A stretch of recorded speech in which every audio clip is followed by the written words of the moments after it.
દીવમાં સુરક્ષિત ઇન્ટરનેટ દિવસની ઉજવણી.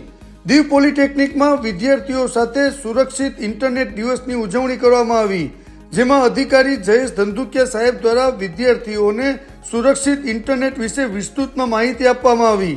સેફર ઇન્ટરનેટ ડે દર વર્ષે ફેબ્રુઆરીના બીજા મંગળવારે ઉજવવામાં આવે છે, જે 2004માં યુરોપિયન યુનિયનના સેફ બોર્ડર્સ પ્રોજેક્ટના ભાગરૂપે શરૂ કરવામાં આવ્યું, જેને પાછળથી યુરોપિયન કમિશન તરફથી સંપૂર્ણ સમર્થન મળ્યું.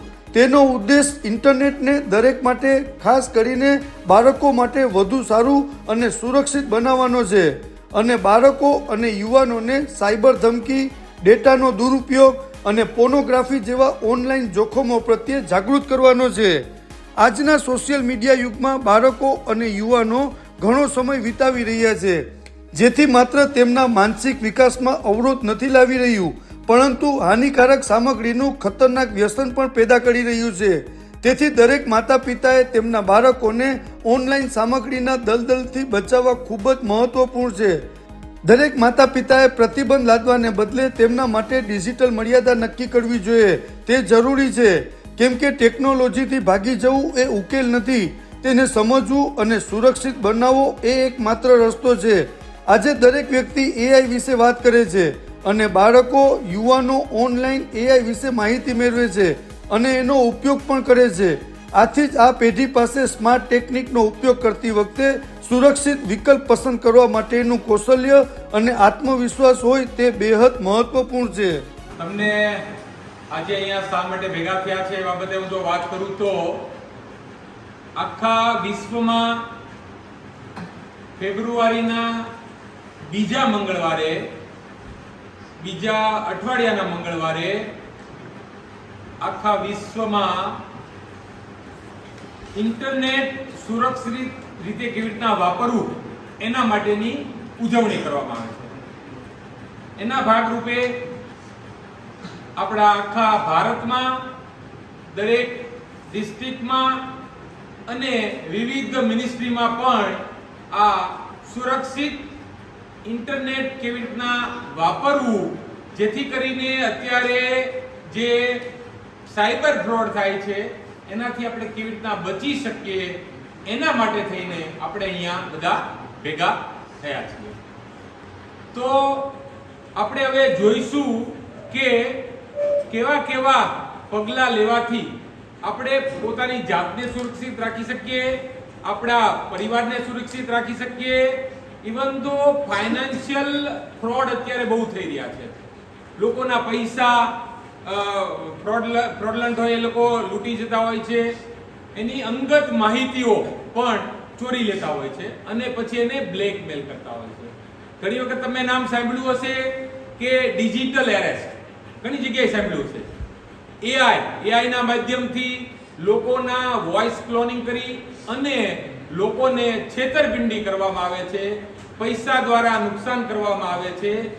આ બધી વસ્તુને આપણે કેવી રીતના આપણે સુરક્ષિત રાખી શકીએ એના માટે થઈને હું તમને થોડીક વાત કરીશ. તો આપણે શાંતિથી સાંભળીએ અને તમને જે કોઈ પ્રશ્ન હોય એ વચ્ચે વચ્ચે મને પૂછજો, જેથી કરીને આપણે એ બાબતે સંપૂર્ણ માહિતગાર થઈએ. આપણે પોતાની જાતને બચાવી શકીએ, આપણા મિત્રો વર્તુળને બચાવી શકીએ, પરિવારને બચાવી શકીએ અને આપણા ભારતને પણ સાયબર ફ્રોડથી સુરક્ષિત રાખી શકીએ.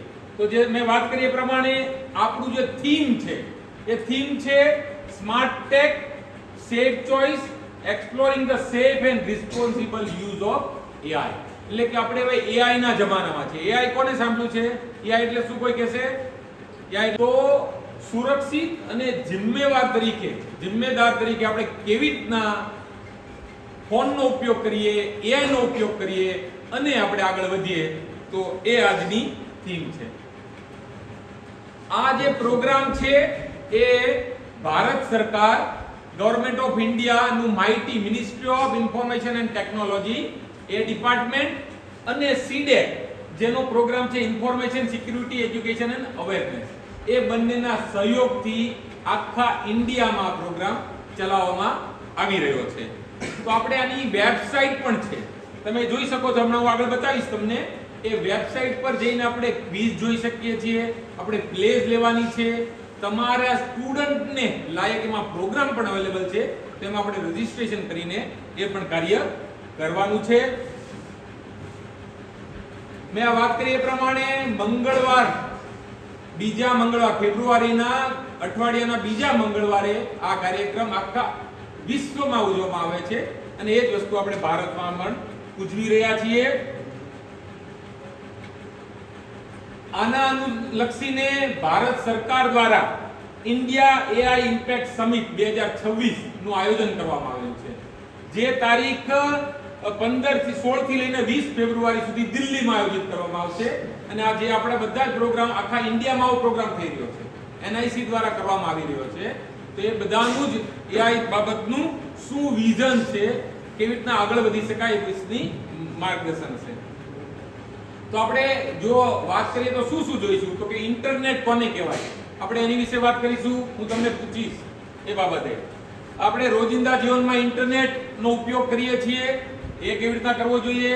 સલામત ઇન્ટરનેટનો ઉપયોગ, એના વિશે વાત કરીશું. એઆઈ નો સલામત અને જવાબદાર ઉપયોગ, એના વિશે વાત કરીશું.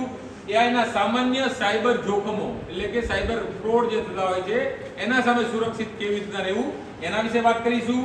સાયબર સ્વચ્છતાઓ, એટલે કે આપણે શું શું સ્ટેપ લઈએ જેથી કરીને આપણે પોતાની જાતને સુરક્ષિત રાખી શકીએ, એના વિશે વાત કરીશું.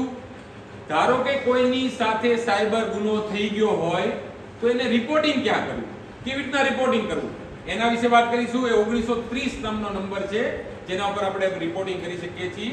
અને ઓનલાઈન સલામત રહેવા માટેની જાગૃતિ સંસાધનો, એટલે કે આ જે વેબસાઇટ છે www.staysafe.online.in, એના ઉપર તમારે રજીસ્ટ્રેશન કરી પ્લેઝ લેવાની છે. તમે જે લેંગ્વેજમાં લેવા માંગતા હોય એ લેંગ્વેજમાં પ્લેઝ લઈ શકો છો. તમારો મોબાઈલ નંબર નાખવાનો છે, ઓટીપી આવશે અને ઓટીપી ના માધ્યમથી તમે લોગિન થશો અને તમારે અહીંયા પ્લેઝ લેવાની છે.